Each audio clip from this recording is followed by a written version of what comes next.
शिमला जी, आप सबका हमारे हरमिलाप मिशन के यूट्यूब चैनल पे बहुत बहुत स्वागत है। आज हमारे साथ एक बार फिर से मौजूद हैं हमारी योगा एक्सपर्ट रचना जी, जो कि हमें गाइड करती हैं कि हम कैसे अपनी हेल्थ रिलेटेड प्रॉब्लम्स को सॉल्व कर सकते हैं। हम सब जानते हैं कि आजकल हमारी जो बहुत सारी प्रॉब्लम्स हैं वो लाइफस्टाइल से रिलेटेड हैं। आज हम ऐसी ही एक लाइफस्टाइल से रिलेटेड प्रॉब्लम सर्वाइकल स्पॉन्डिलाइटिस और बैक पेन के बारे में रचना जी से बात करेंगे। वेलकम रचना जी, आपका हमारे हरमिलाप मिशन के यूट्यूब चैनल पे बहुत बहुत स्वागत है। आजकल रचना जी हम बहुत लोगों से सुनते हैं कि उनको सर्वाइकल स्पॉन्डिलाइटिस हो गया है। ये एक्चुअल में क्या है और इसके क्या सिम्टम्स होते हैं जिससे कि हमें पता चल सके कि हमें ये प्रॉब्लम हो गई है। आप फिर मेरा स्वागत करते हैं और मैं फिर मुझे बहुत खुशी है कि मुझे कुछ करने का जो मुझे आता है मैं बता सकूं लोगों को। आपने ठीक कहा कि ये प्रॉब्लम लाइफस्टाइल से रिलेटेड है और बहुत ही कॉमन हो गई है। वो सिम्टम्स इसके मेन तो है कि गर्दन में दर्द होना जो और सिर में दर्द होना, कई बार सिर में ज़्यादा दर्द होती है और कई बार ये थोड़ा बढ़ती है तो चक्कर भी आने लगते हैं। और फिर और प्रॉब्लम होती है तो उससे बाजू में दर्द होने शुरू हो जाती है। कई बार उंगलियों में, कभी ये दो उंगलियां या भी ये दो उंगलियों में नमनेस आ जाती है और कंधे में दर्द होता है। काम करने में मुश्किल होती है, आदमी चिड़चिड़ा सा होने लगता है, बार बार उसको लगता है ये क्या हो रहा है, मैं कर नहीं पा रहा हूँ। तो ये सारे सर्वाइकल स्पॉन्डिलाइटिस के सिम्टम्स हैं। आजकल की प्रॉब्लम इतनी बढ़ गई है कि हर दूसरा पर्सन इसको फेस कर रहा है। तो सर्वाइकल स्पॉन्डिलाइटिस का कारण क्या है जो ये प्रॉब्लम इतनी बढ़ गई है? कारण ये है कि एक तो मसल्स का वीक हो जाना इसका कारण। जब ये मसल्स वीक होते हैं तो वो ये जो यहाँ पे हमारे वो गांठें हैं उनको वो सपोर्ट नहीं करते, तो उससे दर्द बढ़ जाती है। और फिर से क्या होता है, कई बार ये जो हमारी ये जो गांठें हैं जब दर्द होती तो ये इनमें गैप आ जाता है।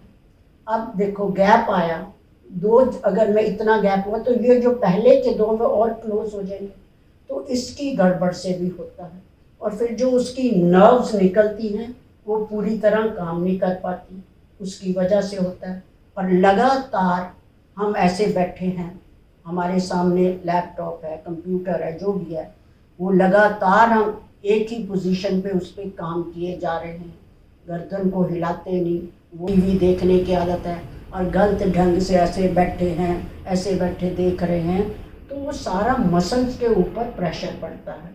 और पहले ही वो वीक हैं, मसल्स कैल्शियम की कमी से या और कई कारणों से वीक हो जाते हैं, तो वो उसके कारण। उसके बाद आदत पड़ गई है, गेम्स खेलते हैं, मैं देखती हूँ कितने गेम। और आप काम करते तो शायद आप इधर उधर देख लोगे, पर अगर आप गेम खेल रहे हो, यहाँ तक कि लोग उसी पे न्यूज़ सुनते हैं मोबाइल पे या लैपटॉप पे, और गेम अगर खेल रहे हो, वो जितनी लंबी गेम है आप ना इधर देखो ना उधर, और उससे गेम से ज़्यादा स्ट्रेस आता है। स्ट्रेस चाहे किसी तरीके का है, उससे ये जो दर्द है वो बहुत बढ़ जाता है। आजकल लाइफ ऐसी हो गई है कि काम तो करना ही पड़ेगा, चाहे हाउसवाइफ है, चाहे आजकल तो बच्चों की क्लासेस भी ऑनलाइन हो रही हैं और वर्क फ्रॉम होम में भी वर्कलोड बढ़ गया। एक्चुअल में सबको कंप्यूटर के आगे या लैपटॉप के आगे सिटिंग बढ़ गई है। आप हमें ये बताओ कि हम इसको अब कैसे ठीक करें, क्योंकि काम तो हम नहीं छोड़ सकते और बच्चों को पढ़ना भी पड़ रहा है लैपटॉप में, तो हम इसको कैसे ठीक करें? पहले तो आप ऐसा करो कि जो आप अपने सामने लैपटॉप रखा है उसकी पोजीशन थोड़ी नीचे करो, और टीवी भी है वो थोड़ा आपके थोड़ा ऊंचाई पे होना चाहिए, आप उसको नीचे ना करो। चाहे वर्क फ्रॉम होम है, आपकी कोई भी एज है, मान लो आपने 5 आवर्स काम करना, आप ऐसा करो, एक मैं बड़ा सरल उपाय बताती हूँ, वो करके देखो कि 5 आवर्स काम करना है, आपका जो 1 घंटा है वो 60 मिनट्स का होता है। आप ऐसे करो कि उस 60 मिनट्स के घंटे को आप सोचो, मेरा घंटा है 55 मिनट्स है, और हर घंटे के बाद अपनी उसी चेयर पे बैठे बैठे, आपको कहीं जाना नहीं है, उसी चेयर पे बैठे बैठे आप 5 मिनट के लिए जो मैं आगे एक्सरसाइजेज बताने वाली हूँ वो वाली आप हल्की फुल्की एक्सरसाइज करो गर्दन को घुमाने की, वो मैं अभी बता दूंगी। और उसके करने से, और वो करो 3-4 मिनट, और 1-2 मिनट का आप अपनी चेयर पे ऐसे रिलैक्स करो, ताकि जो स्ट्रेस है वो ना हो। ऐसे करके बैठ जाओ, आंखें बंद कर लो, देखना विद इन 5 मिनट्स आप इतने फ्रेश हो गए कि नेक्स्ट जो 55 मिनट्स है उसमें आप 1 घंटे से भी बहुत ज़्यादा काम कर पाओ। ये प्रॉब्लम है, it is not a disease, और ये बहुत कॉमन है, क्योरेबल है, और एक्सरसाइज ही ज़्यादा से ज़्यादा इसकी रेमेडी है, बजाय के बहुत आप बिगाड़ना। मतलब कि हम अपने पोस्चर पे ध्यान दें, पोस्चर पे ध्यान, पोस्चर पे और अपने रिलैक्सेशन। आपने बिल्कुल ठीक समझा, बहुत बिल्कुल ठीक, ऐसी बात है। आप इसकी कुछ एक्सरसाइजेज हैं जो हम अपने चेयर में बैठ के कर जी, सकते हैं, जी। आप वो बताएं हम सबको। आप ऐसे बैठे हैं चेयर पे, आप काम कर रहे हैं, जो मैंने बताया 5 मिनट आपने निकालने हैं हर घंटे के बाद, वो अभी मैं हल्की वाली बताऊंगी। आप क्या करो, ये अगर आप ब्रीदिंग से करोगे ना, अपनी ब्रेथ को अंदर होल्ड करके साथ साथ में करोगे तो उसका दुगना फायदा होगा। ऐसे बैठे हैं, सांस भरते हुए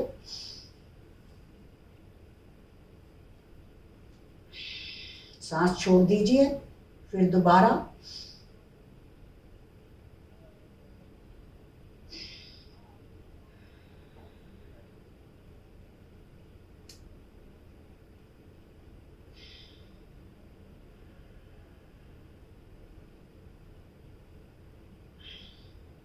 और गर्दन को घुमा लीजिए।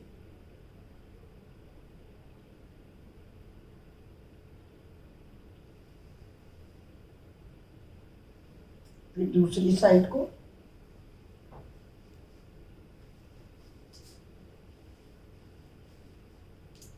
और जो आंखों पे भी जो स्ट्रेन पड़ता है उसका इफेक्ट भी सर्वाइकल पे आता है। तो ऐसे बैठे बैठे आप गर्दन नहीं घुमाएंगे, खाली आप आंखें घुमाएंगे।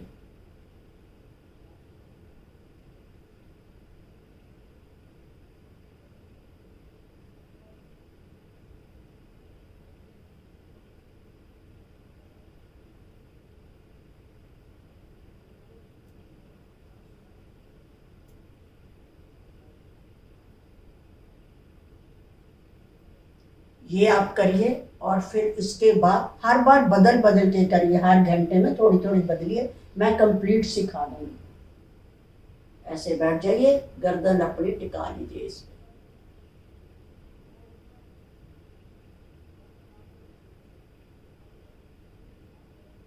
और फिर आइए। इतना ही करने से आप देखना आप कितना फ्रेश फील करोगे। और इसकी जो नेक्स्ट एक्सरसाइजेस है, सवेरे आपको एक बार तो घर में पूरी इसको करनी है, सवेरे शाम 2 बार करोगे तो बहुत ही फायदा होगा। वो अब मैं आपको बताती हूँ क्या करना है। पहले आप हाथ रख लो, आप चाहो तो आप ऑफिस में भी कर सकते हो, वर्क फ्रॉम होम है तो ये भी कर सकते हो। मिनिमम मैं बताई है, पर ये सारी में से जो आप कर सको वो करो। हाथों को ऐसे रखो, 3-3 बार हर चीज को कर लो, फिर ऐसे हाथों करो, और इसमें ब्रीदिंग भी कर सकते हैं, जैसे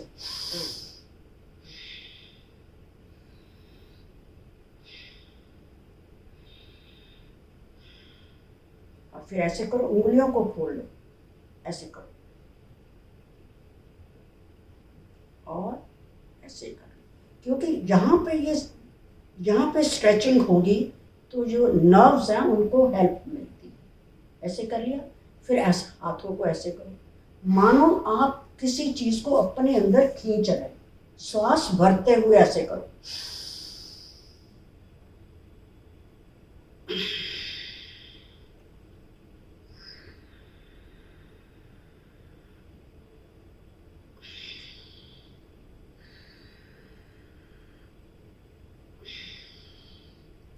फिर हाथ ऐसे करो, अंगूठा अंदर, मुट्ठी बंद, हाथों को ऐसे कर लीजिए।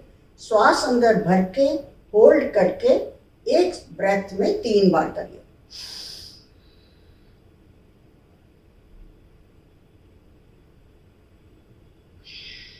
फिर उल्टा करिए, ना अपने हाथों की तरफ देखना, ना ऊपर नीचे, पूरे लेवल में सीधा देखे या आंखें बंद रखिए।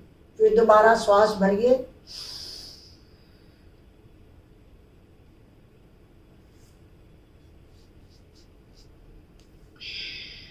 छोड़ दिया। फिर हाथों को यहाँ रखिए कंधों के ऊपर और श्वास भर के एक ब्रेथ में 3 बार अंदर होल्ड करके।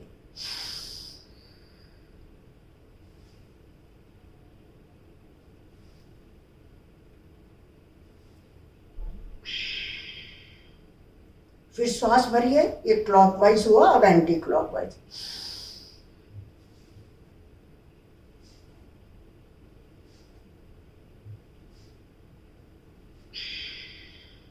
हर बार ऐसे करिए क्योंकि यहाँ से हमने स्ट्रेचिंग करनी है। और फिर हाथ ऊपर ले जाइए, कलाई से पकड़िए, ऐसे इसको ऊपर सीधा कर लीजिए।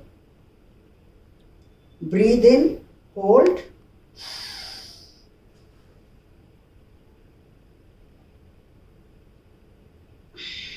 ऊपर आके सांस छोड़िए और फिर दोबारा इधर दूसरी साइड करिए।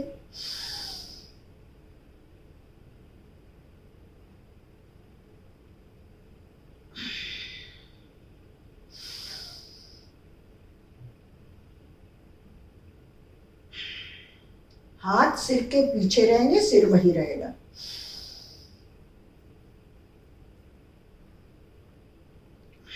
ऊपर आके छोड़ दिया। अब बहुत ही इम्पोर्टेंट, ये आप ऑफिस में घर बैठे काम करते करते कर सकते हैं, बहुत ही इफेक्टिव है।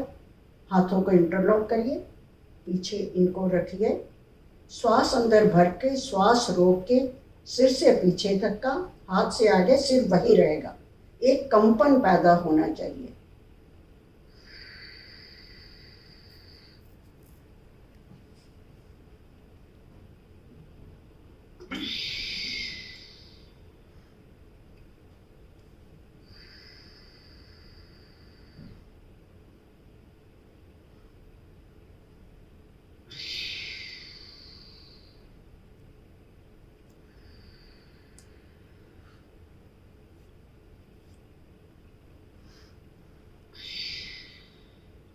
जितनी बार पीछे से किया उतनी बार आगे से, ये बहुत ही इफेक्टिव है।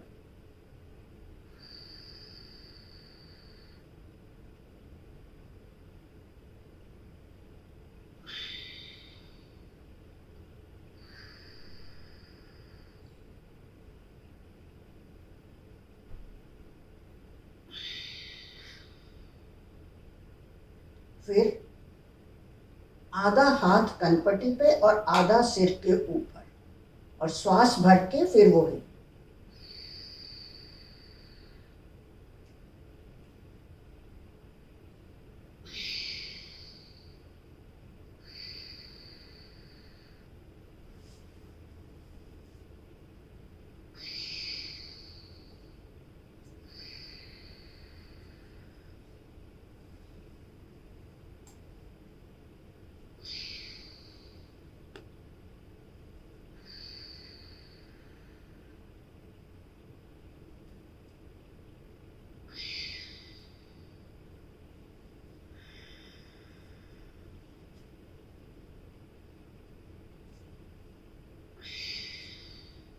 और फिर कंधों को ऐसे करिए। ये आप रुक रुक के भी कर सकते हैं और लगातार भी।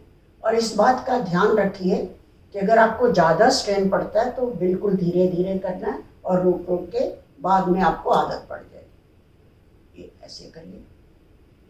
और अगर दर्द ना हो तो आगे भी कर सकते हैं, और अगर आप इकट्ठा नहीं कर पाओ तो ये करो।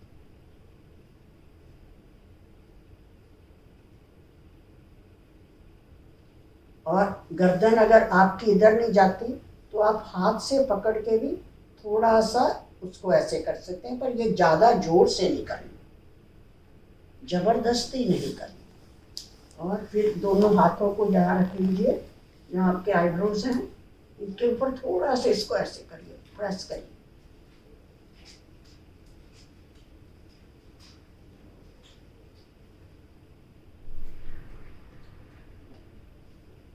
ये हैं एक्सरसाइजेज इसके।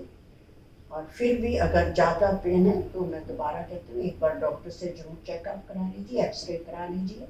कई बार ज़्यादा दर्द की वजह से स्वेलिंग आ जाती है, तो उसके लिए पहले स्वेलिंग का हटना ज़रूरी है। और आप अपने मसल्स को स्ट्रॉन्ग करने के लिए आपको कैल्शियम, प्रोटीन, विटामिन, जो भी ज़रूरी चीज़ें हैं वो जरूर लेनी। और दूसरी बात जो बहुत इम्पोर्टेंट है, आप नोट करोगे, अगर आपको सर्वाइकल स्पॉन्डिलाइटिस है और अगर आपको नींद पूरी नहीं हुई तो ये नेक्स्ट डे आपको बहुत ज़्यादा तकलीफ करेगी। आपको नींद पूरी आपकी होनी चाहिए, ये ज़रूरी है। और फिर अगर आप लेटना है, ज़्यादा दर्द है, तो एक छोटा आप टॉवल ले लीजिए, नहीं तो कोई भी कपड़ा ले लीजिए, ऐसे गोल करके उसको गर्दन के ऐसे रख के, तकिया नहीं लेना, ऐसे लेट जाइए, गर्दन को पीछे कर। और रात को सोने के वक्त आप पतला तकिया जरूर लेंगे। अगर तो आप सीधे सोते हैं फिर तो हो सकता है ना लो, कोई फर्क नहीं। अगर आप साइड करवट लेते हैं तो ये जगह ज़्यादा नीचे आ जाती है, तो स्ट्रेन पड़ता है। इसलिए आपने बहुत मोटा तकिया नहीं लेना, पतला लेना। और जो आपका सोने का गद्दा है ना, जैसे बहुत डन लोग के बहुत ही नरम हो, बहुत हार्ड नहीं, मीडियम तरीके का आपका गद्दा होना चाहिए। और ये वाली आप एक्सरसाइज करते रहिए। और दूसरी बात है, प्राणायाम कम से कम 5 प्राणायाम जरूर करिए। प्राणायाम जो हड्डियों को, नर्व्स को नरम रखता है, बैकबोन को फ्लेक्सिबिलिटी बनाए रखता है। गर्दन अकड़ी हुई अक्सर रहती है जिनको सर्वाइकल स्पॉन्डिलाइटिस है, तो गर्दन को नरम करेगा।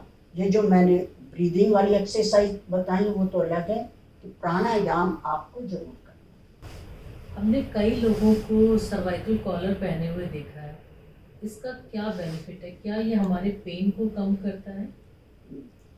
कॉलर ये है कि आप अगर डॉक्टर ने आपको प्रिस्क्राइब करा है सर्वाइकल कॉलर, वो आपके नेक के हिसाब से होता है, तो वो टेम्परेरी हेल्प करता है आपके मसल्स को। जो रीढ़ की हड्डी में आपके गैप आ गया या वीकनेस हो गई, तो वो कॉलर उसको सपोर्ट करता है। लेकिन वो कॉलर लगाना चाहिए अगर आप ट्रैवल कर रहे हो या आपने कुछ ऐसा काम करना है। Don't make it a habit. अगर आप हर वक्त कॉलर की आदत डाल लोगे तो आपकी जो नर्व्स हैं वो और ज़्यादा वीक हो जाएंगे। आप कोशिश करें कि जब अति ज़रूरी है तो कॉलर पहन लें, और या बहुत कोई लंबे टीवी देख रहे हैं तो थोड़ी देर पहन लें। बाकी आप ये एक्सरसाइजेस करिए। और आप गर्दन की सिकाई भी कर सकते हैं। कई लोगों को तो आइस पैक की सिकाई सूट करती है, कई हल्का गर्म करके कपड़े को निचोड़ के, क्योंकि यहाँ बहुत ज़्यादा गर्म चीज़ नहीं रखनी चाहिए कि यहाँ ब्रेन को नर्व जाती हैं, तो ज़्यादा हम सिकाई नहीं कर सकते। आप हल्का गर्म, आप कुछ भी पैड या बॉटल अगर रखेंगे तो हल्का गर्म यहाँ पे कर सकते हैं, सिकाई कर सकते हैं। रचना जी, आप हमें ये बताएं, क्या सर्वाइकल स्पॉन्डिलाइटिस के कारण बैक पेन भी हो जाता है? हाँ, बैक पेन होता है इससे, क्योंकि ये जो हमारी बैकबोन है वो तो एक ही है, वो ऊपर से नीचे जाती है। और बहुत बार वो जो नीचे तक गई है, जो उसमें से जो हमारी नर्व्स निकलती हैं, उसके स्ट्रेस की वजह से, उसके वीकनेस की वजह से, अगर मसल्स कमज़ोर से गर्दन में दर्द हो सकती है तो पीठ में भी हो सकती है। रीढ़ की हड्डी की प्रॉब्लम बैठने के पोस्चर से बैक पेन भी हो सकती है। हमने ये रचना जी स्लिप डिस्क बहुत सुना है, कई लोगों से सुनते हैं उनको स्लिप डिस्क हो गई। ये आप हमारे व्यूअर्स को बताएं कि स्लिप डिस्क क्या प्रॉब्लम है? देखो, ये जो गर्दन की दर्द भी आपने पूछी ना, ये भी कई बार स्लिप डिस्क की वजह से होती है। ये जो हमारी रीढ़ की हड्डी के जॉइंट्स दिखते हैं ना, उसमें एक कुशन नुमा छोटा सा एक पैड समझ लो, गद्दी सी होती है, जिसमें थोड़ा वाटर टाइप भी होता है, लिक्विड होता है। तो कई बार वो सूखने की वजह से, या कई बार हमारे कुछ एकदम हम कहीं से कूदे हैं या कोई गिरे हैं कुछ है, तो वो जो डिस्क है ना दो हड्डियों के बीच में, वो उसमें से खिसक जाती है, उसको निकलने को हम स्लिप डिस्क कहते हैं। और यहाँ बैकबोन स्टिफ हो जाए तो भी कई बार वो स्लिप कर जाती है, उसको स्लिप डिस्क कहते हैं। उसकी वजह से काफ़ी तकलीफें होती हैं और उसके लिए काफ़ी रेस्ट करना चाहिए, डॉक्टर की गाइडेंस लेनी चाहिए, पर वो सब चीज़ें ये क्योरेबल।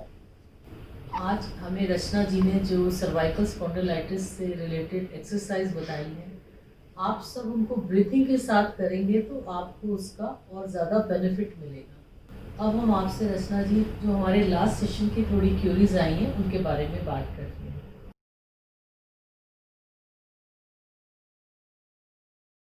रजनी जी ने ये पूछा है, अगर किसी को ऑस्टियोपोरोसिस के कारण हाथों और पैरों की उंगलियां मुड़ जाए तो इसका क्या सलूशन है, इसको वो कैसे ठीक करें?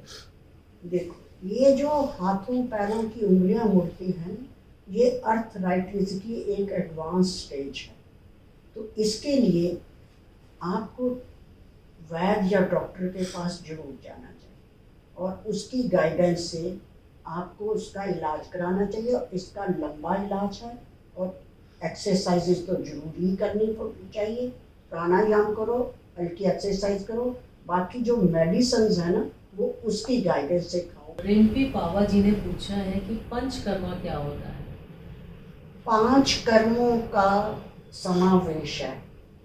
पंचकर्म में स्नेहन मसाज, उसमें संवेदन स्टिंग, वमन कुंजन करवाते हैं, पानी पिला के वो तरीका है वो सारा पानी निकालने को। विरेचन कहते हैं अनीमा वगैरह, उसमें एक सूखा अनीमा होता है, एक ऑयल अनीमा और शिरोधार, ये पांचों को पंचकर्म कहते हैं। इसके बेनिफिट क्या होते हैं? पंचकर्म तो इतनी अच्छी चीज़ है बशर्ते कि आप किसी ज़्यादा अच्छी इंस्टीट्यूट से कराओ। आजकल लोग पंचकर्म कराने की पेशेंस कम रखते हैं, सिर्फ वो मसाज कराते हैं और स्टीमिंग कराते हैं। लेकिन अगर आप कराओगे, खासकर जो मौसम बदलता है, तो अगले कई महीनों तक आपकी बॉडी फिट हो जाएगी, क्योंकि अंदर से जो भी अनवांटेड है वो उन्होंने क्लियर कर देना। तो किसी अच्छे पंचकर्म जहाँ होता हो कंप्लीट, कम से कम 7 दिन कराओगे तो ही वो शिरोधारे वगैरह कर पाएंगे। वैशाली चावला जी ने शोल्डर पेन के बारे में पूछा है। देखो, शोल्डर पेन एक तो सर्वाइकल की वजह से हो सकती है, एक कोई अगर आपको चोट लगी है तो या आपका शोल्डर ही किसी वजह से उतर गया, यहाँ से वो भी कहीं से उतरता है, तो आपको पहले ये खाना पड़ेगा, पूछना पड़ेगा किसी से कि शोल्डर पेन की वजह क्या है। इसकी कई वजह होती हैं, तो उनको ये चेक करना चाहिए कि मेरी शोल्डर पेन क्यों हो रही, किसी की गाइडेंस लेने की ज़रूरत है। तान्या बहल जी ने पूछा है कि हम अपनी स्पाइन को कैसे स्ट्रेंथन कर सकते हैं और अपने पॉस्चर को कैसे ठीक कर। देखो, स्ट्रेंथन एक तो कर सकते हैं प्राणायाम से, दूसरा है कैल्शियम की कमी ना होने, और आपका एकदम थकाए ना, काम इतना ज़्यादा स्ट्रेस उस पर ना डालें। और बैठने का ठीक ढंग ये है कि मान लो आप आजकल तो वो बेड पे कई लोगों को खाने पीने की आदत है और बेड पे बैठे हैं ऐसे लैपटॉप आगे रख के काम कर रहे हैं, तो स्पाइन आपकी बिगड़ेगी। टेबल आगे हैं जो बेड पे ही स्टैंड वाले हैं, उसको रख लीजिए। और अगर आप वर्किंग हैं ज़्यादा कर, तो क्या करो, उठ के अपनी कुर्सी के अगले हिस्से पे बैठ जाओ, देखो एकदम स्पाइन सीधी हो जाएगी, ऐसे बैठो। और बाकी आपको आदत डालनी पड़ेगी। मान लो आप घर में बैठे हो, आप ऐसे मान लो टीवी देख लो, बातें करें, कुछ भी करें, तो ये गोल तकिए होते ही हैं, जो दीवान वाला तकिया वो रख लो, ये उसके ऊपर हाथ रखो। और जो टेबल है बेड के ऊपर का, या आप काम करते आगे उसके ऊपर ऐसे हाथ रखो, अपने हैंड्स को हम सपोर्ट ऐसे कर लो। और ध्यान रखो, बार बार ये हैबिट बनानी पड़ेगी कि मेरी ये सीधी है।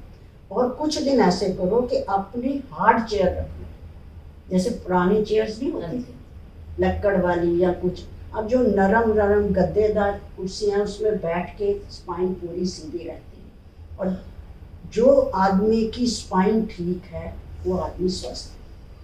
दर्शना घेरा जी ने पूछा है कि उनकी स्पाइन में बहुत पेन रहता है, उसको कैसे ठीक करें?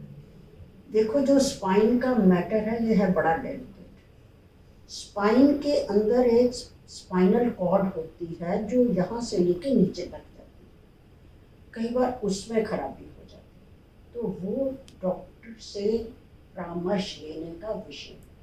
और यहाँ स्पाइन से जो नर्व्स निकलती हैं वो प्रॉपर काम नहीं कर रही, तो स्पाइन में पेन रहता है। ये आपको प्रॉपर चेकअप कराना चाहिए, एक्सरे एमआरआई जो भी इसके लिए कराना है, कि ये बड़ा डेलिकेट है, इसको इजीली मत लीजिए।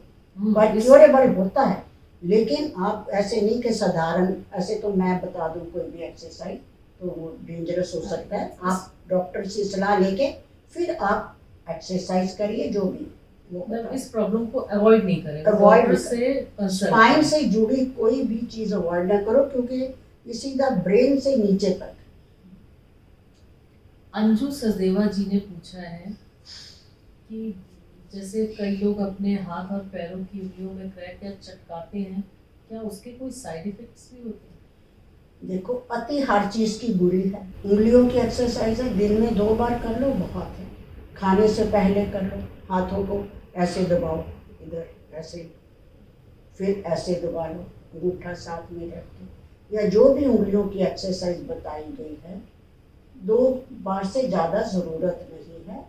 हर वक्त चटकाओगे तो कुछ भी मुश्किल हो जाएगा। भारत भूषण जी ने पूछा है कि उंगलियों के नीचे हथेली पे उनकी कभी कभी नीलापन आ जाता है और पूरे हाथ में पेन होता है, उसके लिए वो क्या करें? देखो, मुझे तो ये कुछ ब्लड सर्कुलेशन की डिसऑर्डर लगता है।